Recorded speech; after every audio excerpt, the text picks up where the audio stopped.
Hi guys, I'm just going to be explaining the all or none law in a little bit more depth for you because I know that it's a little bit of a difficult concept to sort of wrap your head around. So in our lesson, we kind of talked about the fact that for muscles to contract, a nerve impulse must be received from a stimulus, and it must be sufficient enough to activate at least one motor unit, okay? And once this motor unit is activated, the muscle fibers within that motor unit will then contract, producing a muscle twitch which causes your movement. Okay, and these muscle fibers in the motor unit will either respond at 100%, which is your all, or at 0%, which is your none. Okay, so looking at this in a little bit more depth, when I talk about a motor unit, this picture here is what I'm speaking about. Okay, so it's your nerve, which is connected to your muscle fibers via an axon.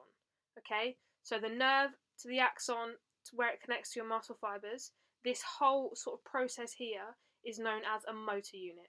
Okay, so again, thinking about our previous slide, it's the stimulus that causes that nerve impulse to happen, and that nerve impulse travels from the nerve through the axon, if you're following the red line, into your muscle fibers. Okay, this causes the activation of your motor unit. So this nerve impulse that travels through the axon here causes the activation of this whole motor unit here.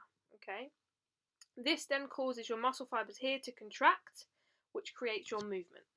All right, so activation of motor units, as we've previously said in this last slide here, they will respond at 100% or at 0%. Okay, so there is no in between.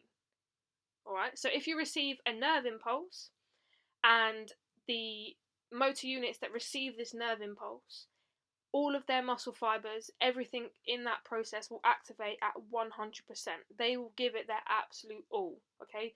Only the motor units that receive this nerve impulse activate at 100%, okay? They don't activate at 50, they don't activate at 25, 10, 70, whatever it may be, it's 100%, okay? And then for the motor units that don't receive the nerve impulse, they are inactive, okay? They're at 0%. There is nothing happening in those motor units, okay? It's only the ones that receive the nerve impulse, okay? Which then causes the muscle fibers to contract and the movement to occur that we need. So, if we have a look in terms of force, obviously different movements need different types of force. Like, for example, if I were to pick up a pen, I would need a lot less force to do that than if I were to try and pick up a 20 kilogram weight. Okay, so it's completely dependent on the force that we need to produce, which is how many motor units that we use. So if we have a look at the example I've got on the board here, I've sort of gone into jumping and walking, and say for example in our gastrocnemius, not 100% sure if this is exactly how many we have, but just an example for you guys, I've said that there are 1,000 motor units in your gastrocnemius. Okay, so there are 1,000 of these in your gastrocnemius muscle, which is where your calf muscle is, alright? So if we have a look at jumping and walking, for jumping you need a lot more force than you do for walking, okay? So because you need more force for jumping, it means you're going to need more motor units. You're going to need more of these guys to be activated to be able to produce the jump movement that you want, okay? For walking, of course, there's less force, which means that there would be less motor units, so there's less of these guys here that will be activated because you don't need that many to produce the movement you need. And this is because, again, when they're activated, they're either activated at 100% or they're not activated at all. So if you activated the same amount of motor units you did when you jump to when you walk, okay, there wouldn't be too much difference. It would more end up being a run than a walk because you're using a lot more force than you would actually need to. Okay, so if we say, for example, with jumping, the force that you need from your gastrocnemius, you need maximum force from the motor units in your gastrocnemius to perform this movement. In that case, because I've given the example that in our gastrocnemius there is 1,000 motor units, the maximum force, okay, that would need to be produced would then have to activate all 1,000 motor units, okay?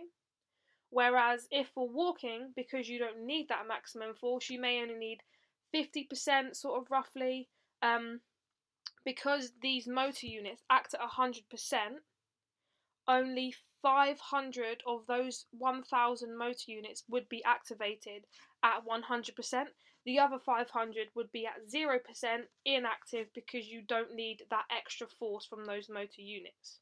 Okay, so just to reiterate, jumping, you need a lot more force, which means you will need a lot more motor units, so a lot more of these guys.